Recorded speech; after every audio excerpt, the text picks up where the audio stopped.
자,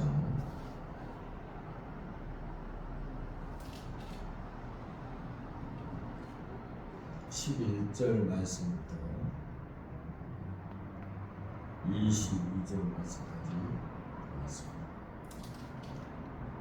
아론은 자기를 위한 속죄제의 수송아지를 드리되 자기와 집안을 위하여 속죄하고 자기를 위한 그 속죄제 수송아지를 잡고 향로를 가져다가 여호와 앞 제단 위에서 피운 불을 그것에 채우고 또 곱게 간 향기로운 향을 두 손에 채워가지고 휘장 안에 들어가서 여호와 앞에서 분향하여 향연으로 증거계 위 속죄소를 가리게 할지니 그리하면 그가 죽지 아니할 것이며 그는 또 수송아지의 피를 가져다가 손가락으로 속죄소 동쪽에 뿌리고 또 손가락으로 그 피를 속죄소 앞에 7번 뿌릴 것이며 또 백성을 위한 속죄제 염소를 잡아 그 피를 가지고 휘장 안에 들어가서 그 수송아지 피로 행한같이 그 피로 행하여 속죄소 위와 속죄소 앞에 뿌릴지니 곧 이스라엘 자손의 부정과 그들이 범한 모든 죄로 말미암아 지성소를 위하여 속죄하고 또 그들의 부정한 중에 있는 회막을 위하여 그같이 할 것이요 그가 지성소에 속죄하러 들어가서 자기와 그의 집안과 이스라엘 온 회중을 위하여 속죄하고 나오기까지는 누구든지 회막에 있지 못할 것이며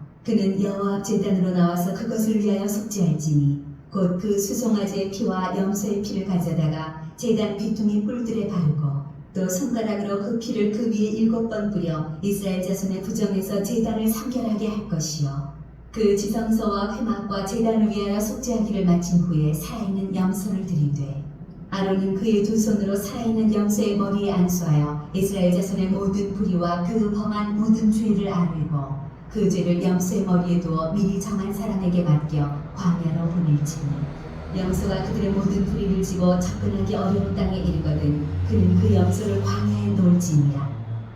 22절까지만 보겠습니다. 일주 동안 어떻게 잘 지내셨습니까? 지난번에 이어서 레위기 말씀을 드렸습니다. 전번에 이 앞주에 말씀드렸죠. 레위기는 제사 이야기입니다. 제사 이야기 번제, 소제, 화목제, 속건제, 속죄제 이 5가지 제사에 대해서 제가 이 앞주에 이야기했죠. 오늘은 속죄일과 아사벨 연소에 대해서 한번 생각해 보고자 합니다. 본문은 속죄일 제사와 관련된 규정을 말씀하고 있습니다. 회중 전체의 대상으로 하는 속죄일 제사와 일반 속죄 제사의 2가지를 이야기하고 있습니다. 첫 번째 피와 관련해서는 말씀을 드리면 일반 속죄에서는 피를 제사장이 성소의 휘장에 뿌린다고 하였습니다. 속죄일의 속죄 제물의 피를 대사장이 지성소 안에 있는 속죄소 위에 뿌리는 것입니다. 두 번째로는 일반 속죄에서는 2마리의 염소가 등장하지 않습니다. 한 마리는 대제사장이 그 피를 가지고 지성소 안 속죄소 위에 숫송아지의 피를 뿌리듯이 뿌리고 나머지 한 마리는 아세벨을 위한 염소가 되어서 모든 백성의 죄를 정화하기 위해 아론이 안수한다고 이야기하고 있습니다. 그리고 광야에 보낸다고 했습니다. 광야에서 죽게 만드는 것입니다. 첫 번째로 제사함을 받기 위해서는 반드시 뭐가 필요합니까? 피가 필요한 것입니다. 속죄일 제사 때 대제사장 아론은 지성소 안에서 3번 들어간다고 성경에는 이야기하고 있습니다. 첫 번째는 여호와 앞에 분향하기 위해서 들어가는 것입니다. 두 번째는 아론의 자신과 가족을 위해 속죄 제물인 숫송아지의 피를 들고 들어가 그 피에 손가락으로 속죄소 위에 동편에 뿌리고 속죄소 아래 앞에 7번 뿌린다고 성경에는 나와 있습니다.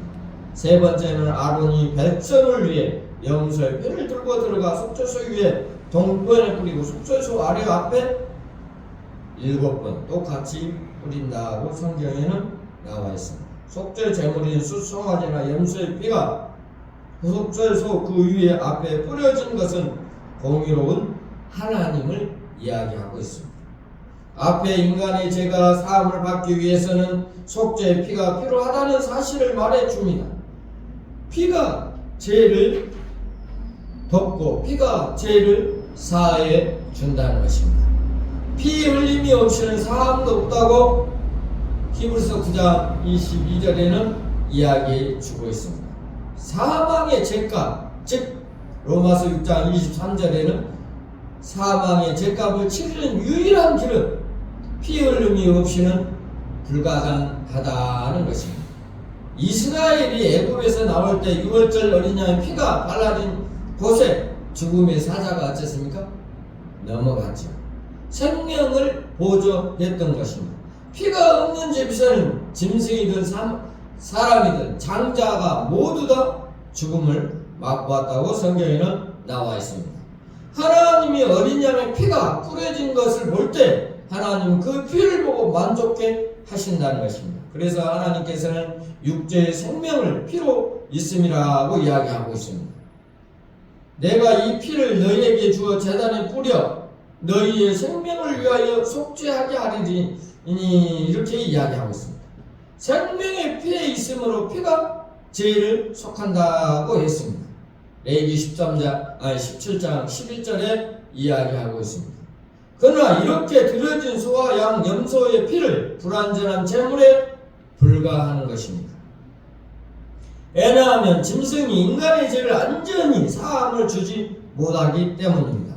그래서 하나님께서 온 인류의 모든 죄를 단번에 깨끗하게 씻어주기 위해서 안전한 피를 준비해 놓으셨습니다.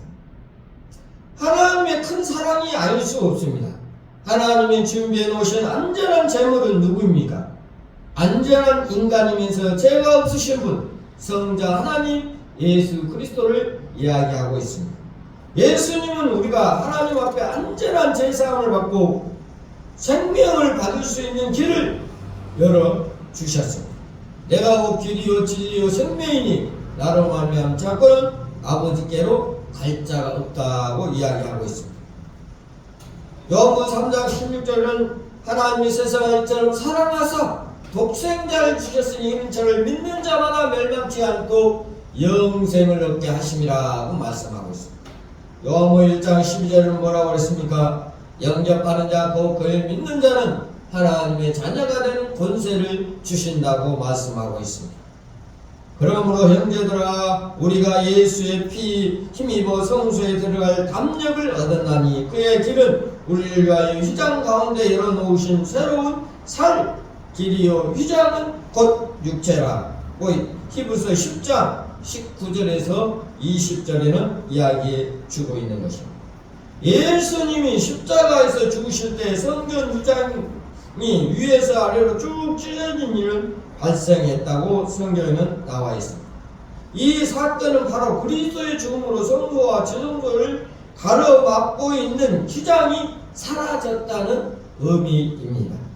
그리스도는 자신의 육체를 휘장 삼아 죽음으로 자신의 찢음으로 죄인들이 자유롭게 하나님께 나아갈 수 있는 새로운 길을 열어주셨다는 것입니다. 우리도 하나님 앞에 제대로 서고 제대로 가려는 것은 바로 예수 그리스도로 인하여 가는 것입니다. 두 번째로 제사를 받기 위해서는 기도의 향연이 필요하는 것입니다. 13절 말씀에 보면 여호와 앞에서 분향하여 향연으로 증거궤 위에 속죄소를 가리게 할지니 그리하면 그가 죽지 아니하리라고 했습니다.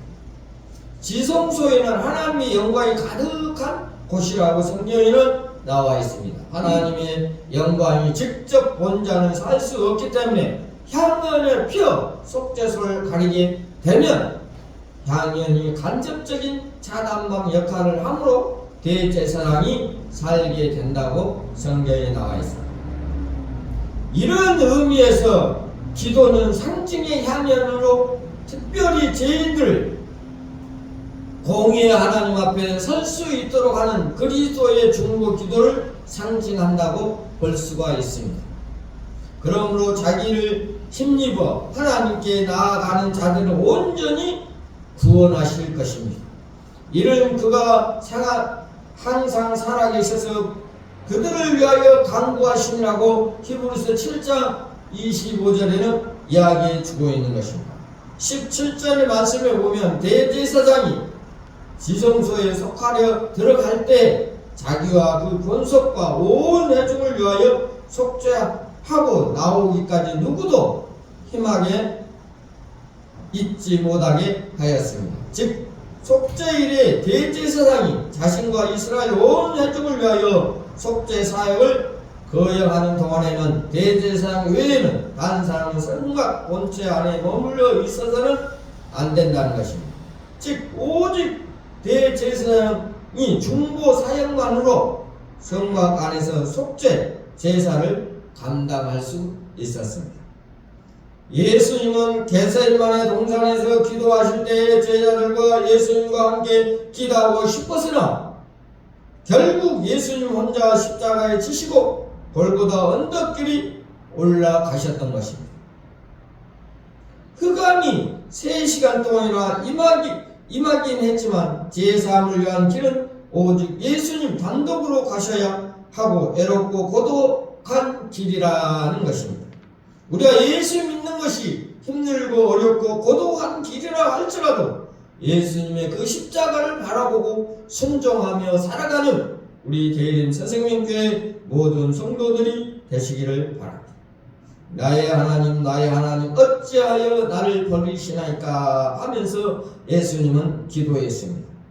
내가 가야 할 길을 잊고 내가 짊어질 십자가라면 주님처럼 내 길을 걸어갈 때 놀라운 부활의 아침이 맞이하실 것입니다.